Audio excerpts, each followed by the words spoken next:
Sebuah negara Eropa yang selama ini terkenal sebagai salah satu negara paling bersahabat, akhir-akhir ini telah mengejutkan Uni Eropa. Italia sungguh mengejutkan. Perdana Menterinya Giorgia Meloni mengirim tentaranya ke perbatasan. Ini adalah ledakan politik, sebuah pergeseran tektonik. Roma menentang Brussels, kepentingan nasional melawan persyaratan Eropa. Ini bukanlah catatan sampingan, akan tetapi sebuah gempa bumi. Bagi yang belum kenal, saya Monica, hidup di Jerman. Di video hari ini, saya ingin berbagi berita terkini yang terjadi di Eropa baru beberapa hari saja. Dan ini merupakan berita dari Italia. Dan tujuan dari video ini saya bikin supaya kita mendapatkan wadah ya, tempat untuk bebas berpendapat dan memberikan ekspresi ya, dan juga berbagi dengan teman-teman untuk melihat gambaran politik dan kejadian sosial di seputar Eropa. Yuk, tanpa membuang waktu lagi, kita mulai saja ya. Oh iya teman-teman, jika Anda adalah penonton baru ya dan belum subscribe, silakan ditekan subscribe-nya sekarang juga ya. Dan jangan lupa diberi like dan diberikan komentar, juga dibagikan ya teman-teman. Italia sedang mengumpulkan para tentaranya dengan berbekal senjata berat. Terang-terangan dan siap siaga. Pesannya jelas dari Meloni, sudah cukup dengan janji-janji. Cukup sudah dengan solusi-solusi yang setengah-setengah. Cukup dari Eropa yang cuman ngomong tanpa aksi. Italia sangat serius untuk hal ini. Meloni lagi berusaha sekuat tenaganya. Sekarang pertanyaannya, apakah ini merupakan penyelamatan perbatasan Eropa atau awal dari berakhirnya Uni Eropa? Tak ada lagi politik simbolis. Pertemuan-pertemuan puncak yang kosong, juga tidak ada lagi kompromi-kompromi Brussels. Italia sudah memberlakukan perlindungan hukum batas-batas barunya. Operasi penolakan patroli pusat deportasi telah dilakukan sejak April 2025. Siapa saja yang datang akan dicegat dan diperiksa. Siapapun yang berhasil menerobos masuk akan dibawa kembali. Ini bukan formalitas administratif, akan tetapi sebuah proyeksi kekuatan militer. Kapal besar penunda atau penarik kapal-kapal kecil itu dilacak dan dialihkan. Mesinnya dihancurkan. Kapal-kapal NGO seperti Sea-Watch 3 sudah tak diizinkan untuk berlabuh. Siapapun yang mencoba untuk melanggar akan dikenakan denda 6 angka atau dipenjarakan. Ini adalah sebuah perang melawan migrasi ilegal. Inilah yang diutarakan Perdana Menteri Giorgia Meloni sendiri dengan serius. Italia menginvestasi 5 miliar euro per tahun untuk perlindungan perbatasan, kapal perang, drone, dan penjaga pantai. Perbandingannya Jerman, yang seharusnya 2 kali lebih kaya, hanya menghabiskan kurang dari sepertiganya. Italia terus maju, tapi Jerman mendominasi. Kontras yang menyakitkan dan angka berbicara untuk Meloni.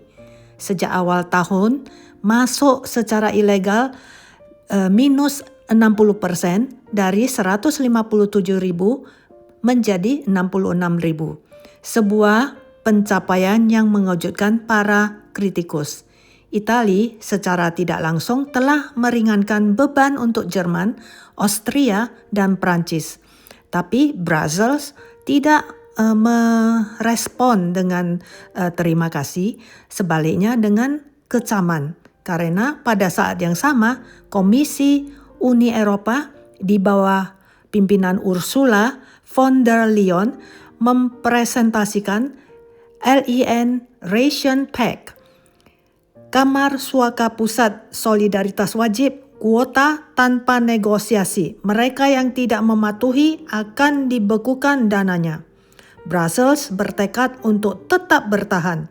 Sedangkan Polandia, Hungaria, mereka sudah tidak bisa menentukan siapa yang harus mereka terima. Itulah hal yang membuat onta menyerah. Dan Meloni menyebut ini sebagai tindakan menentang demokrasi. Dia menyebutnya sebagai kohesi Eropa, dua dunia bertabrakan, dua narasi yang tidak dapat didamaikan, dan Jerman berada di tengah-tengah dari semua ini.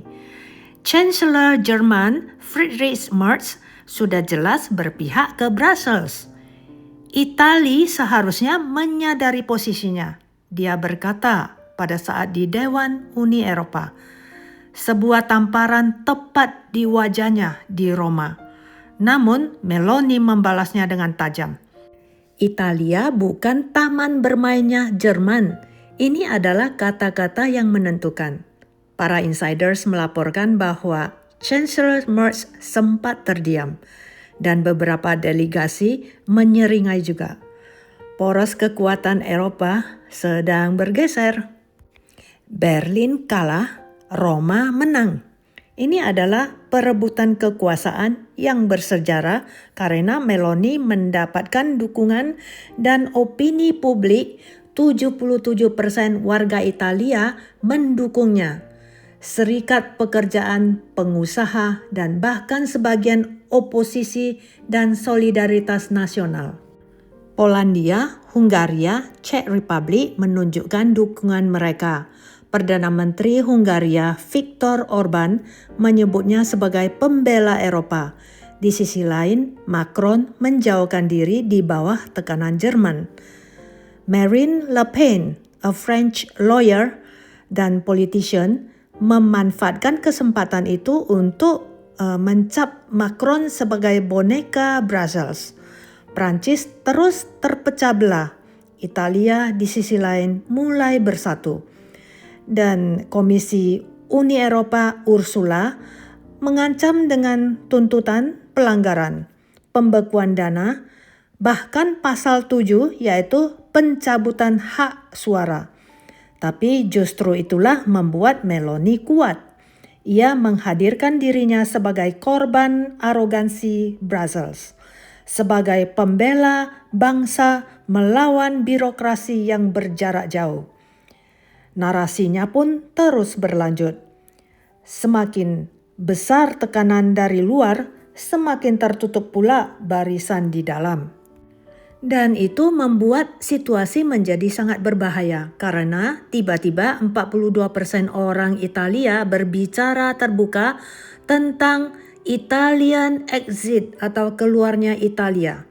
6 bulan lalu, ini adalah isu yang sangat marginal. Tetapi hari ini menjadi konflik politik. Hashtag seperti keluar Italian atau exit Italia menjadi tren selama berhari-hari. Para analis memperingatkan bahwa jika Italia keluar, zona euro akan terancam. Italia adalah ekonomi terbesar ketiga di Eropa, 3 kali ukuran Yunani yang pernah hampir memecah euro. Jadi keluarnya Italia akan menjadi gempa politik dan ekonomi. Pasar akan bereaksi, bank akan gemetar, dana pensiun akan tersendat. Ini bukan lagi permainan, ini sangat serius. Namun kini di sisi lain, para kritikus mengingatkan langkah Meloni sangat berbahaya. Militerisasi perbatasan. Ini adalah pelanggaran tabu. Hak asasi manusia akan dilanggar. Penolakan tersebut bertentangan dengan hukum internasional. Karena NGO berbicara tentang bencana kemanusiaan, tentang orang-orang yang tenggelam yang seharusnya bisa diselamatkan, sedangkan Italia blokir bantuan, kriminalisasikan penyelamat. Amnesty Internasional menyebut ini sebagai sabotase negara. Perwakilan PBB juga memperingatkan Italia mengekspor perbatasannya ke Afrika. Karena dengan melakukan hal ini, Italia hanya memindahkan penderitaan. Para pengungsi terjebak di kamp-kamp Libya dalam kondisi yang tidak manusiawi. Inilah kerugian yang diangkat oleh Brussels. Uni Eropa mengatakan Meloni tidak hanya membahayakan para migran, tetapi juga persatuan Eropa. Sebab jika setiap orang melakukan apa yang dia inginkan, serikat akan hancur. Jadi, apakah Meloni seorang penyelamat atau ahli pembongkaran? Lalu bagaimana dengan Amerika Serikat? Donald Trump? Kembali di Gedung Putih, ia secara terbuka memuji Meloni. Ia menyebutnya seorang patriot yang melindungi negaranya. Washington mengisyaratkan dukungan meskipun dengan hati-hati karena Amerika Serikat juga ingin membatasi migrasi, tetapi mereka khawatir akan pecahnya Uni Eropa. Di sisi lain, Rusia, Vladimir Putin sedang menggosok tangannya. Setiap perpecahan di Eropa menguntungkannya. Media Rusia merayakan Meloni sebagai jenda baru melawan Brussels. Bukan kebetulan. Di Moskow, mereka tahu bahwa semakin lemah Uni Eropa, semakin kuat Kremlin. Dan Beijing yang mengamati dengan seksama, Tiongkok bisa mendapatkan keuntungan dari melemahnya Eropa, baik secara ekonomi maupun secara politik. Jadi, teman-teman YouTube tercinta, ini bukan sekedar konflik Eropa, ini adalah perebutan kekuasaan global. Dan sekarang, para penonton yang budiman, apa artinya bagi kita? Apa artinya bagi Jerman? Dan apa pula artinya semua ini bagi negara tempat Anda tinggal? Jika Italia mengirim tentara, mengapa Jerman tidak? Jika Roma menunjukkan bahwa perbatasan dapat dikontrol, mengapa Berlin masih mengatakan hal itu mustahil? Jika Italia mengutamakan kepentingan nasional, mengapa Jerman menjual diri kepada Brussels? Dan jawabannya sangat dahsyat. Jika Meloni berhasil, maka tidak akan ada lagi alasan. Maka akan menjadi jelas bahwa itu mungkin. Anda hanya perlu menginginkannya. Tetapi jika dia gagal, jika bencana kemanusiaan menjadi tidak terkendali, jika Uni Eropa melumpuhkan Italia, maka itu bisa menjadi bukti definitif bahwa tindakan unilateral nasional di Eropa berujung pada bencana. Dan di sini kita kembali pada pertanyaan terbuka ya. Apakah Giorgia Meloni merupakan penyelamat perbatasan Eropa atau dia merupakan penggali kuburan Uni Eropa?